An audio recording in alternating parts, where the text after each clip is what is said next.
Naghahanap ka ba ng bahay? Yung brand new, modern, at may gamit na? Baka magustuhan mo to. May 2-car garage. At eto na nga yung interior niya. Semi-furnished. Kasama na tong sofa at TV dito sa may living area. Dito ito sa VF Resort Village, Las Piñas. Meron tong lot area na 143 square meters. Ang floor area niya nasa 268 square meters. May TV rin dito sa may dining area. May dining set. At syempre, fully fitted na ang iyong kitchen. Meaning, may mga kitchen appliances na naka-built-in. Meron ditong ground floor bedroom. May own bathroom din. Ayun yung door na yon. Maganda ang location nito dito sa BF Resort Village. Malapit lang sa schools, sa mga commercial area, sa mga banks. Kaya, convenient tumira dito. Ito na yung maid's room.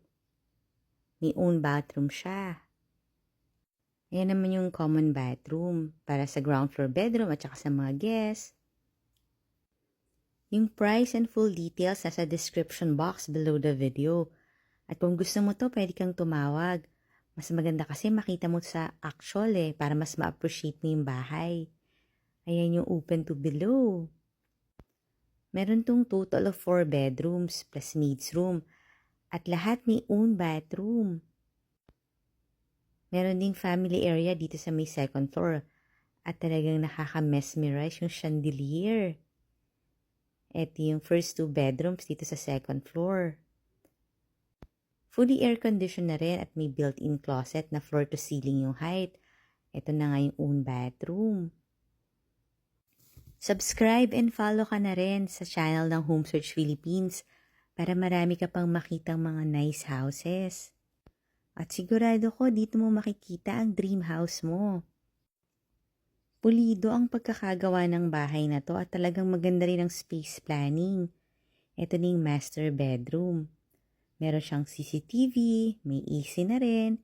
Meron tong walk-in closet at nakahiwala yung kanyang lavatory. Ito, naka-double sink. Ito yung shower. May massage pa yung shower, oh. At ito naman yung walk-in closet. May own balcony rin itong master bedroom.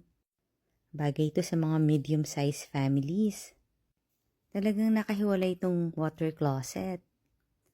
At ito yung balcony overlooking your subdivision. Gated and flood-free subdivision to. Thank you for watching. Bye!